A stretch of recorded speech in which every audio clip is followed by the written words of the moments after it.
오늘의 성경 말씀은 디모데전서 5장 19절에서 25절 말씀입니다. 함께 봉독하겠습니다. 다 찾은 줄 알고 시작하겠습니다. 장대한 고발은 두 사람이나 세 사람의 증인이 없이는 받아들이지 마십시오.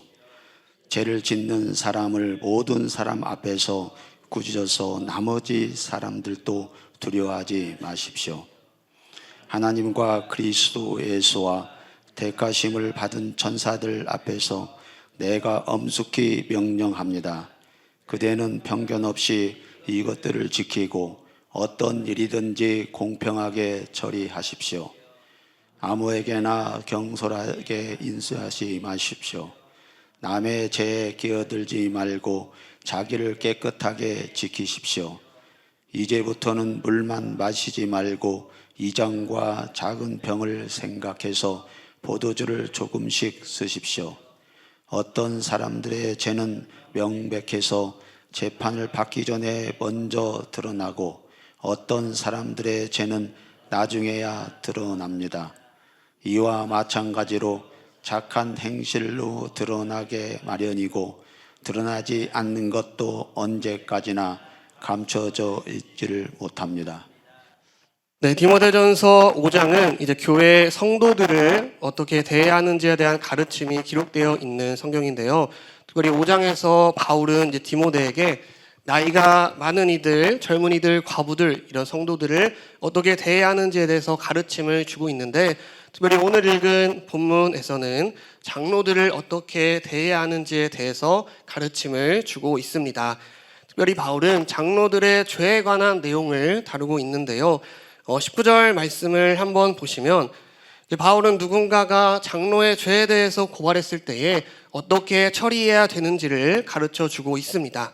그런데 여기서 이제 고발에 대한 얘기가 나오고 있는데, 여기서 말하는 고발은 단순히 고자질하는 정도의 것을 말하는 것이 아닙니다. 제가 어떤 장로님이 이러이러한 것을 하는 것을 제가 봤는데 목사님께서 좀 따끔하게 한마디 해주시기 바랍니다, 이런 수준의 것이 아니라는 뜻이죠. 여기서 말하는 고발은 정해진 절차를 거쳐 정식으로 고소를 하고 그에 대해서 공식적인 재판이 열리게 되는 그 과정을 의미합니다. 그런데 바울은 장로에 대한 고발은 두세 사람의 증언이 없이는 받아들여서는 안 된다라고 말을 하고 있는데요.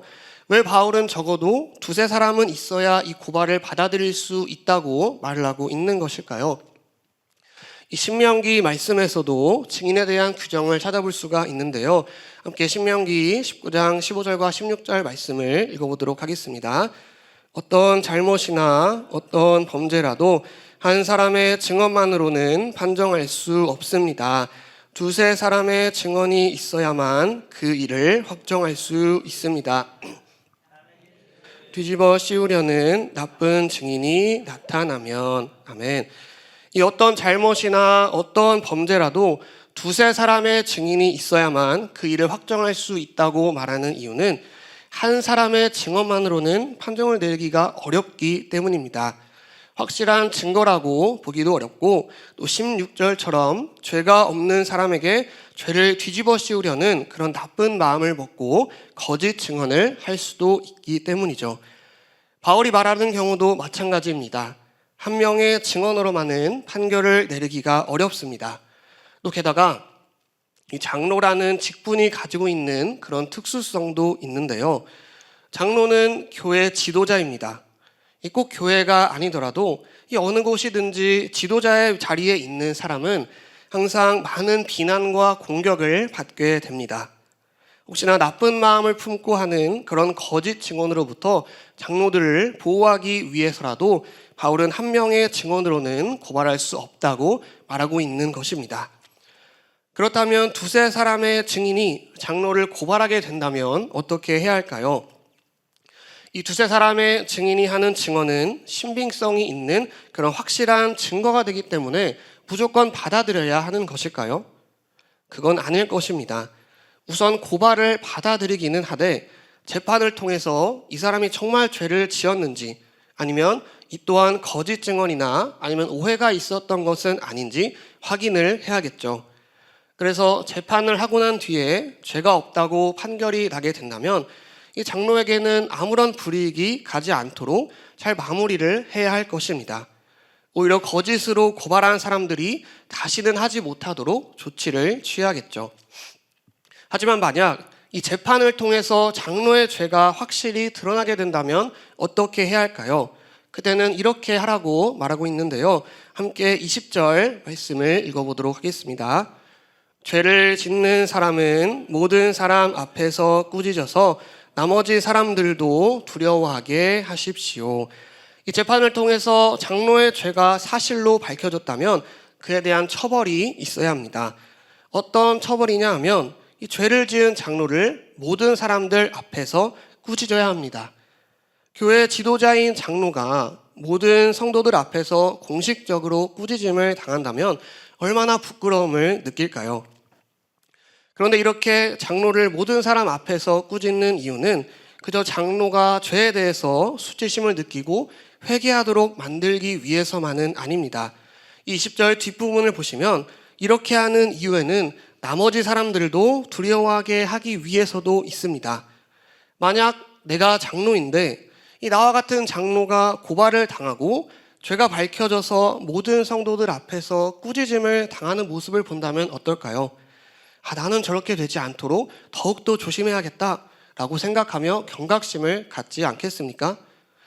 또 내가 교회 성도인데 평소 장로님으로서 존경하시던 분이 죄를 지어서 저렇게 꾸짖음 당하는 것을 보게 된다면 어떤 생각을 들게 될까요?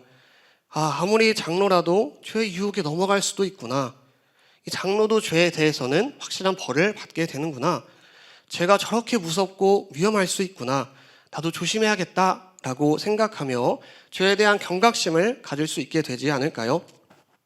그렇기에 바울은 죄에 대한 판결을 받은 장로를 공개적으로 처벌해야 된다라고 말하고 있는 것입니다. 그런데 재판을 진행하고 판결을 내릴 때에 아무래도 사람인지라 개인적인 생각이나 감정이 들어갈 수도 있지 않겠습니까? 평소에 나와 개인적으로 친한 장로님이 고발을 당한다면 어떨까요? 혹은 고발을 당한 장로나 고발을 한 사람이 나와 원수 그런 관계라면 또 어떨까요? 그래서 바울은 21절에서 이렇게 말하고 있는데요. 함께 읽어보도록 하겠습니다. 하나님과 그리스도 예수와 택하심을 받은 천사들 앞에서 내가 엄숙히 명령합니다. 그대는 편견 없이 이것들을 지키고 어떤 일이든지 공평하게 처리하십시오. 아멘. 이 재판에 대한 판결을 내릴 때에는 나와의 관계, 친분, 이런 개인적인 감정으로 판단을 내려서는 안 됩니다. 언제나 공평하게 처리해야 합니다. 이 재판을 시작하고 진행하는 과정부터 처벌을 내리는 순간까지 단 한순간이라도 공정하게 진행되지 않는다면 그것을 보게 될 교회 공동체에게 어떤 유익을 줄 수 있을까요? 이처럼 장로에 대한 고발, 이 장로의 죄에 대한 처벌을 내리는 일은 공정하게 진행이 되어서 교회 공동체에게 죄에 대한 경각심을 심어주고 죄가 얼마나 악한 것인지를 깨닫게 해 주어야 합니다. 하지만 이미 일어난 일에 대해서 처벌을 내리는 것만으로는 완벽한 조치다라고 말할 수는 없습니다. 왜냐하면 이 장로가 고발을 당하고 처벌을 받기 전까지 계속해서 그 죄가 반드시 누군가에게 영향을 줄 것이기 때문이죠. 어쩌면 죄가 드러나서 처벌을 받고 있는 그 순간에도 영향을 줄 수 있을지도 모르겠습니다. 이 누군가는 뭐야 장로도 죄를 짓네. 장로라고 해도 특별한 것도 없네. 나도 그냥 너무 애쓰지 말고 살아야겠다. 혹은 저 죄 안 들켰으면 됐을 텐데. 나였으면 이렇게 해서 안 들켰을 텐데 등의 이런 부정적인 생각도 갖게 되지 않겠습니까? 그렇다면 이 교회 공동체에게 이런 악한 영향을 주지 않을 수 있는 가장 좋은 방법은 무엇일까요? 아무래도 이 장로들이 고발당할 일이 없으면 되지 않을까요? 즉 처음부터 장로를 세울 때에 고발당하지 않을 만한 사람들을 장로로 세우면 됩니다. 바울 역시 디모데에게 이렇게 말하는데요. 함께 22절 말씀을 읽어보도록 하겠습니다. 아무에게나 경솔하게 안수하지 마십시오. 남의 죄에 끼어들지 말고 자기를 깨끗하게 지키십시오. 아멘. 이 바울은 말합니다. 장로를 세울 때 아무나 경솔하게 세우지 말아라. 급하다고 아무나 세우지 말고 가벼운 마음으로 장로를 세우지 말아라. 이 디모데전서 3장에서는 바울이 장로의 자격에 대해서 말하고 있는데요. 이 장로가 되기 위해서는 책망할 것도 없어야 하고, 또 말씀도 잘 가르쳐야 하고, 또 술도 안 마시고 가정도 잘 다스릴 수 있어야 합니다. 이 외에도 다른 여러 가지 자격을 갖춘 사람을 장로로 세워야 한다라고 말하고 있습니다. 바울은 이렇게 자격을 갖춘 사람, 그래서 장로로서의 일을 잘 해내고 바른 복음을 가지고 있고 성적으로나 도덕적으로나 타락하지 않아서 고발당할 일을 하지 않는 그런 사람을 장로로 세워야 한다라고 말하고 있습니다. 그래야 교회 공동체를 악한 죄의 영향으로부터 보호할 수 있기 때문입니다. 그런데 이렇게 신중하게 장로를 세워야 하는 데는 다른 중요한 이유가 또 있습니다. 22절을 다시 한번 보시면 바울은 디모데에게 경솔하게 안수하지 말라고 하면서 남의 죄에 끼어들지 말고 자기를 깨끗하게 지켜야 한다라고 덧붙이고 있습니다. 경솔하게 안수하는 것과 남의 죄에 끼어드는 것에 어떤 관계가 있을까요? 만약 디모데가 자격을 갖추지 못한 사람을 성급하게 장로로 세웠다고 한번 생각해 봅시다. 그런데 이 장로가 교회에 큰 문제를 일으켜서 공동체가 상처를 받고 또 누군가는 믿음을 잃고 심지어 교회를 떠나는 사람이 생기게 되었다면 디모데는 이 문제에 대해서 아무런 책임이 없다고 말할 수 있을까요? 나는 저런 사람인 줄 몰랐습니다. 저는 책임이 없습니다. 우리 모두를 속이고 장로가 된 저 사람에게 모든 문제가 있습니다. 라는 말이 변명이 될 수 있을까요? 그렇기에 장로를 세울 때에는 더더욱 신중하고 공평하게 결정해야 하는 것입니다. 네, 우리는 지금까지 장로의 죄를 처벌하는 법, 장로를 신중하게 세워야 되는 이유에 대해서 함께 나눠봤습니다. 만약 바울의 가르침대로 고발당하지 않을 만한 자격을 갖춘 훌륭한 장로들을 세워서 교회 공동체를 죄로부터 지키고 바르게 세워갈 수만 있다면 얼마나 좋을까요? 그런데 이게 현실적으로 쉬울까요? 누가 완벽하게 자격을 갖추었는지, 또 누가 장로가 되어서 죄를 지을지 안 지을지를 우리가 어떻게 알 수 있을까요? 미래에 일어날 일을 우리는 알 수 없습니다. 하지만 과거에 있었던 일을 우리는 알 수가 있죠. 그래서 바울은 이렇게 말하고 있는데요. 24절과 25절 말씀을 함께 읽어보도록 하겠습니다.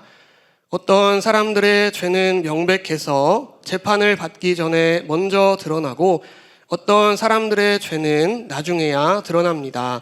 이와 마찬가지로 착한 행실도 드러나게 마련이고 드러나지 않은 것도 언제까지나 감추어져 있지는 못합니다. 아멘. 만약 어떤 사람이 죄를 지었습니다. 그런데 이 죄는 너무나 명백한 죄여서 재판을 받기도 전에 이미 드러났습니다. 또 다른 사람이 죄를 지었는데 이 사람은 아주 은밀하게 알 수 없는 방법으로 죄를 지어서 당장은 드러나지 않았습니다. 하지만 그런 죄라고 해도 언젠가는 드러나기 마련이죠. 이 선행도 마찬가지입니다. 어떤 사람의 선행은 즉시 드러나기 마련이지만 누군가의 선행은 시간이 지나고 나서야 드러나는 경우도 있습니다. 이 장로를 세우기에 앞서 신중하게 그 사람의 과거를 한번 돌아볼 필요가 있겠죠. 이 사람이 어떤 죄를 지었는지 또 어떤 선행을 베풀고 있는지를 한번 확인해 볼 필요가 있습니다. 그래서 명백하게 드러나는 것이 있다면 즉시 판단할 수 있고 혹시 아직 드러나지 않는 것이 있다 하더라도 언젠가는 드러날 것이기 때문에 신중하게 판단하고 결정해야 합니다. 그런데 이렇게 감추어져 있던 죄와 선행이 어떻게 드러나게 되는 것일까요? 사람이 집요하게 파헤친다고 드러날 수 있을까요? 만약 누군가 죄를 감추기로 작정했다면 찾지 못할 것입니다. 이것은 오직 하나님께서 하실 수 있는 일이십니다. 하나님께서 때에 맞게 드러나게 하실 것이고 또 하나님께서 우리에게 깨닫게 해주실 일입니다. 그래서 교회를 위해 교회 지도자인 장로를 신중하게 세우는 일은 사람의 뜻과 계획이 아닌 하나님의 뜻과 계획을 구하며 해야 할 일입니다. 디모데는 교회를 바로 세우기 위해 참된 장로를 세우는 일을 하나님께 맡기며 신중히 해 나가야 하는 것입니다. 자, 이제 디모데는 바울의 가르침을 따라서 하나님의 뜻을 구하며 교회를 함께 세워갈 동역자들을 세우고 하나님이 원하시는 그런 교회를 세워가면 됩니다. 그런데 그렇다면 이 교회 성도들은 할 일이 없을까요? 이 디모데전서는 바울이 디모데에게 쓴 편지이지만 에베소 교회 성도들도 함께 읽도록 보낸 편지였습니다. 그렇다면 이 성도들에게도 주고자 하는 메시지가 분명히 있었을 것입니다. 바울은 어떤 메시지를 주고 싶었을까요? 이 바울이 에베소 교회 성도들에게 주고 싶었던 메시지를 살펴보기 위해서 장로를 성급하게 세우면 안 되는 이유를 다시 한번 생각해 보겠습니다. 장로는 교회를 대표한다고 할 수 있는 사람들이죠. 그래서 디모데와 함께 교회를 세우는 일에 힘쓰며 나아가야 합니다. 이 장로들은 어떻게 교회를 세울 수 있을까요? 먼저 성도들에게 본을 보여야 하는데 이 디모데전서 4장 12절 말씀을 보시면 이 말씀은 바울이 디모데에게 교회 지도자로서 믿는 이들에게 본이 되어야 한다라고 말한 말씀이지만 이 장로 역시 지도자의 위치에 있는 사람들이기 때문에 성도들에게 본을 보이는 것은 당연한 일입니다. 또 장로로서 해야 할 일들도 잘 수행할 수 있어야겠죠. 디모데전서 2장 8절 말씀을 보시면 모든 곳에서 거룩한 손을 들어 기도하기를 바랍니다라고 말하고 있습니다. 역시 장로 역시 기도해야 합니다. 성도들과 교회를 위해서 항상 기도할 수 있어야 합니다. 또 디모데전서 5장 17절 말씀을 보시면 이 말씀을 전파하는 장로들에 대해서 나오고 있는데요. 이처럼 장로는 말씀을 또 잘 가르칠 수 있어야 합니다. 바른 말씀을 성도들에게 전해서 성도들의 믿음이 잘 자랄 수 있게 해야 되고 특별히 에베소 교회 침투해 있는 이 거짓 교사들로부터 보호할 수 있어야 합니다. 이 장로는 교회의 지도자로서 성도들에게 본을 보이고 또 성도들을 위해 기도하고 바른 복음을 지키는 일을 통해서 하나님께서 원하시는 교회를 세워가야 하기 때문에 더더욱 신중하게 세워져야 합니다. 그렇다면 에베소 교회 성도들이 교회 지도자인 장로는 신중하게 임명되어야 한다. 하나님께서 밝히 드러나게 하시는 것을 따라 임명될 것이다 라고 하는 것을 들었을 때에 어떤 생각을 했을까요? 이 장로에 대해서 가볍게 생각했던 사람, 또 좋지 못한 마음으로 장로가 되고 싶었던 사람은 자신의 모습을 돌아보게 될 것입니다. 내가 장로에 대해서 너무 쉽고 가볍게 생각했구나. 내가 하마터면 성도들을 죄의 길로 인도할 뻔했구나. 내가 하나님 앞에 바로 서지 못하고 하나님을 경외하지 못했구나 라고 생각하며 회개하게 될 것입니다.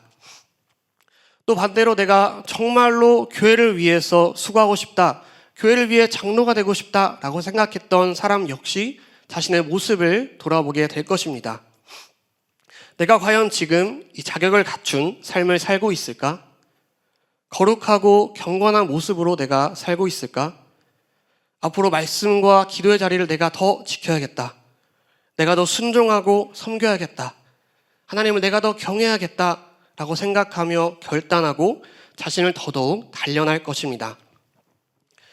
이 바울이 디모데에게 준 가르침, 장로를 처벌하는 방법, 장로를 세우는 조건에 대한 가르침은 단순히 디모데를 위한 가르침이 아닙니다. 여기에는 에베소 교회 성도들이 스스로 자격을 갖추기 위해 노력하고 하나님이 원하시는 교회를 세워가는 일에 앞장서는 지도자가 되고자 하는 소망을 품어야 한다라는 메시지가 담겨 있습니다. 그리고 이 메시지는 오늘 여기 있는 우리들에게도 향하고 있습니다. 이 디모데전서에서는 교회 리더로서 장로를 예를 들어 얘기를 하고 있지만 우리에게는 초원지기와 초녀, 목자와 목녀 역시 리더의 자리에 서서 교회를 함께 세워가야 하는 사람들입니다. 하나님께서 우리에게 주신 사명이 무엇인가요? 영혼 구원하여 제자 삼는 것입니다. 우리는 영혼 구원하여 제자 삼기 위해서 살아가야 하는데 이것을 다른 말로 하면 목자 목녀가 되어서 목자 목녀를 세워라 라고 할 수 있을 것 같습니다. 그래서 우리 모두의 꿈은 목자 목녀가 되는 것이어야 합니다. 그렇다면 우리는 어떤 목자와 목녀가 되어야 할까요? 나의 명예를 위해서 또 나를 따라오는 사람들이 어떻게 되든 상관없이 내 길을 가고 섬김을 받는 그런 목자 목녀가 되어야 할까요? 그렇지 않습니다. 우리는 하나님을 경외하고 목원들과 VIP들에게 본이 되고 섬김과 순종을 최우선으로 둔 삶을 살아가는 목자 목녀가 되어야 합니다. 그런 삶을 살아가기 위해서 우리는 자격을 갖추어야 합니다. 목자 목녀로서의 삶을 살아갈 준비를 해야 합니다. 하나님을 경외하는 사람, 또 누구에게나 본이 될 수 있는 사람, 섬김과 순종이 몸에 배어있는 그런 사람이 되어야 합니다. 물론 완벽하게 준비되기는 어렵겠죠. 자리가 사람을 만든다라는 말도 있습니다. 우리가 순종해서 목자 목녀가 되었을 때 하나님께서 분명 다듬어 가시며 만들어 가실 것입니다. 하지만 하나님이 만들어 가시는 일을 시작하기 위해서 우리는 역시 최소한의 자격을 갖추고 있어야 합니다. 디모데후서 2장 21절에서는 이렇게 말하고 있는데요. 함께 읽어보도록 하겠습니다. 그러므로 누구든지 이러한 것들로부터 자신을 깨끗하게 하면 그는 주인이 온갖 좋은 일에 요긴하게 귀한 그릇이 될 것입니다. 아멘. 이 집안에 많은 그릇이 있어도 사용되는 그릇은 깨끗한 그릇입니다. 아무리 화려하고 비싼 재료로 만들어졌다고 해도 그것이 사용되어지려면 최소한 깨끗해야 합니다. 이처럼 우리도 하나님께 사용되기 위한 깨끗한 그릇이 되어야 합니다. 목자, 목녀가 되어 하나님의 사명을 이뤄드리기 위한 준비를 시작해야 합니다. 하나님이 원하시는 교회를 세워가는 일에 함께하기 위해서 우리는 자격을 갖추어야 합니다. 그래서 날마다 경건하고 거룩한 삶을 살아가기 위해서, 또 말씀과 기도의 자리를 지키기 위해서, 순종과 섬김의 삶을 살기 위해서 우리는 날마다 수고하고 애써야 합니다. 내가 목자, 목녀가 되었을 때 본을 보일 수 있도록, 또 목원들이 나로 인해 죄의 영향을 받지 않을 수 있도록, 목원들을 올바른 길로 이끌어 갈 수 있도록 우리는 날마다 애쓰며 자격을 갖추어야 합니다. 또한 날마다 우리는 성령 충만을 구하며 하나님의 인도하심을 따라 살아가야 합니다. 우리가 준비되고 자격을 갖추었을 때, 그렇게 깨끗한 그릇이 되었을 때에 하나님께서 우리를 부르시고 반드시 사용하실 것입니다. 하나님의 일에 함께하고 싶지 않으신가요? 그렇다면 우리 모습을 돌아보며 준비를 시작할 때입니다. 하나님이 사용하시기 원하는 그런 깨끗한 그릇이 되어야 합니다. 우리 모두가 하나님이 원하시는 교회를 위해서 목자, 목녀가 되는 꿈을 꾸기를 소망합니다. 하나님께서 사용하시는 깨끗한 그릇이 되기를 소망합니다.